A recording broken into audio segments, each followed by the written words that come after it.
Ya bukan, kalau semua dibahas ceramahnya sampai subuh. Masya Allah. Lanjut. Takbir.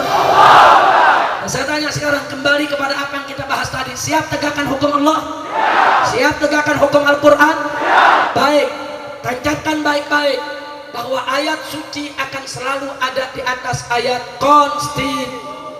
Betul? Mana lebih tinggi, konstitusi atau ayat suci? Mana lebih tinggi, konstitusi atau Al-Quran? Yakin? Percaya? Betul? Saudara, kenapa ayat suci lebih tinggi dari ayat konstitusi? Sebab ayat suci adalah wahyu ilahi yang tidak boleh diganti, tidak boleh direvisi, harga mati yang harus ditaati. Sudah, betul?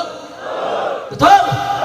Sedangkan ayat konstitusi, saudara, itu hasil produk akal manusia, hasil pemikiran saudara, sehingga tidak boleh bertentangan dengan ayat suci.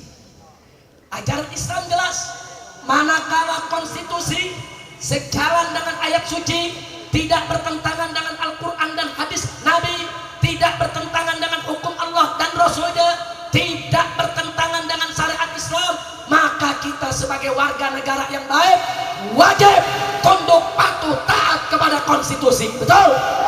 Betul? Tapi manakala ayat konstitusi bertentangan dengan ayat suci, saudara, bertentangan dengan Al-Quran dan hadis Nabi, bertentangan dengan hukum Allah dan Rasulnya, bertentangan dengan syariat Islam, maka haram untuk kita taati, saudara. Haram. Nabi bersabda dalam hadisnya, saudara, la ta'ata li makhlukin fi maksiatil khaliq, innama ta'atu fil ma'ruf. Tidak ada ketaatan kepada makhluk yang manapun untuk maksiat kepada Allah sang Khalik, sang pencipta, saudara. Enggak boleh. Kenapa? Innama ta'atu fil ma'ruf. Sesungguhnya ketaatan itu hanya berlaku dalam kema'rufan, saudara. Enggak boleh kita taat kepada makhluk yang manapun.